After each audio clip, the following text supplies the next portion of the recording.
Now question number third हमारे पास। इस question में बोल रहे हैं show that the diagonals of a parallelogram divide it into 4 equal parts. मतलब कि अगर हमारे पास एक पैलोग्राम गिवन होगा like A B C D, point A आ गया, बी आ गया, सी आ गया, डी आ गया, ये हमारे पास एक पैलोग्राम है, ठीक है। और इसके जो डायगोनल है वो इसको 4 पार्ट में इक्वल पार्ट में डिवाइड करते हैं, ये हमें प्रूफ करने हैं। अब इसके डायगोनल कौन कौन से होंगे, सपोज कर लो फर्स्ट डायगोनल है इसका ए सी और सेकंड डायगोनल है इसका बी डी। तो अब हमने प्रूफ करना है कि ये जो रेड पोर्शन में इतना ये जो एरिया आ रहा है, ठीक है, पार्ट 1 का एरिया सपोज कर लो ये 10 यूनिट्स है, तो ये भी 10 होगा, ये भी 10 होगा, ये भी 10 होगा, ये हमने प्रूफ करना है, ठीक है। इसको प्रूफ करने के लिए पहले मैं आपको एक बात बता दूं, ठीक है, चाहे आपको पता है चाहे नहीं पता, आपने यहाँ पे ऐसे झूठ लिख देना है। एज वी नो, यहाँ पे आपने लिखना है पहले as we know diagonals of parallelogram bisect each other. अब बाइसेक्ट ईच अदर का मतलब क्या होगा, सपोज कर ये जो दोनों डायगोनल का जहां पर एक्सीडेंट होता है, ठीक है, वो दोनों लाइन को बराबर बराबर पार्ट में डिवाइड कर देते हैं। मतलब कि अगर कोई एक बंदा यहाँ से बाइक लेके जा रहा है और एक यहाँ से कार लेके आ रहा है, तो ये बाइक वाला जब कार वाले से टकराएगा तो इस बाइक वाले ने उस कार के 2 टुकड़े कर देने हैं। आगे वाली दोनों सीट एक तरफ जाएंगी, पीछे वाली दोनों सीट दूसरी तरफ जाएंगी। दोनों एक कार को 2 पार्ट में बराबर में डिवाइड कर दिया, जितनी लाइन ये है उतनी ये होगी। दूसरा पॉइंट क्या है, अब जो बाइक वाला वो कौन सा बच जाएगा, अब जे ऐसे जा रहा तो कार वाले इसको उड़ा दिया, इसका आगे वाला टायर आगे गया, पीछे वाला टायर पीछे गया, मतलब कि बाइक भी 2 पार्ट में डिवाइड हो जाती है। पैलोग्राम में हमेशा ऐसा ही सीन होता है, ठीक है। मतलब कि ये जो O पॉइंट है वो इस AC लाइन के मिड पे है और जो O पॉइंट है वो BD के भी मिड पे है, ठीक है। इसी कॉन्सेप्ट को हम यूज़ करेंगे, यहाँ पे लगा देते हैं कि लाइन छोटी सी, अगर ज़रूरत हुई तो इसको यूज़ करेंगे। पहले आपने एक ट्रायंगल उठानी है, triangle ABC, in triangle ABC ये पॉइंट है ABC, यहाँ कहीं पे हमारे पास एक मिड पॉइंट है O, ठीक है।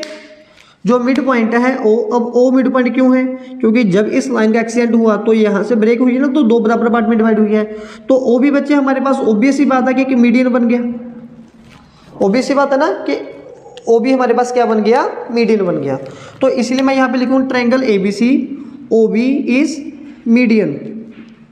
अब अगर OB मीडियन है तो इन दोनों का एरिया, मतलब कि पार्ट 1 है AOB कौन सा है, पार्ट 1, इन दोनों का एरिया BOC के बराबर आएगा। BOC क्या है हमारे पास, पार्ट 2 है, ठीक है। तो चलिए 2 पार्ट 2 बराबर होगी, therefore area of AOB equals to area of BOC।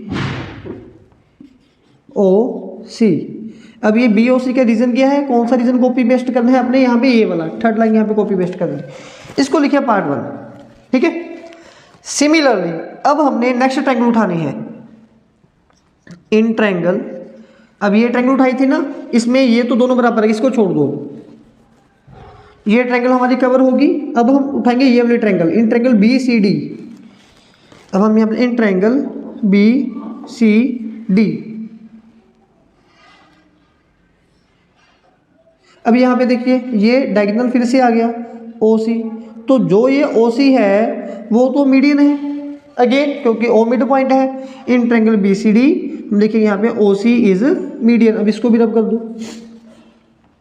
OC is median, therefore in दोनों ट्रायंगल के एरिया सेम आएगा। कौन कौन सी ट्रायंगल का, पार्ट इस और इसका, बल्कि यह पार्ट 2 और यह पार्ट 3, इन दोनों के एरिया हमारे पास यहाँ पे क्या आ गया, इक्वल आ गया, दोनों के एरिया यहाँ पे। OC is median. अब इसी तरह से अगर OC मीडियन तो पार्ट 2 और पार्ट 3 का एरिया भी इक्वल आएगा, मतलब कि एरिया ऑफ BOC इक्वल आएगा एरिया ऑफ COD के। रीजन फिर से वही कॉपी पेस्ट करना है, इसको लिखो पार्ट 2। नेक्स्ट फिर आगे इन ट्रायंगल, अब हम नेक्स्ट ट्रायंगल उठाएंगे। अब ट्रायंगल कौन सी लेंगे, इन ट्रायंगल ADC में, ठीक है, इन ट्रायंगल ADC ये रख लेते हैं हम यहाँ पे ट्रायंगल।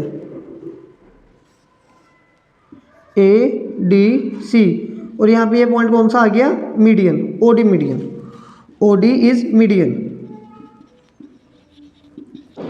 इसलिए अब इन दोनों का एरिया भी इक्वल आएगा। Therefore area of triangle COD equals to area of triangle AOD। इसको लिखो पार्ट 3। Now from 1, 2 and 3। अब ये था पार्ट 4 है ना, तो ये सभी आपस में।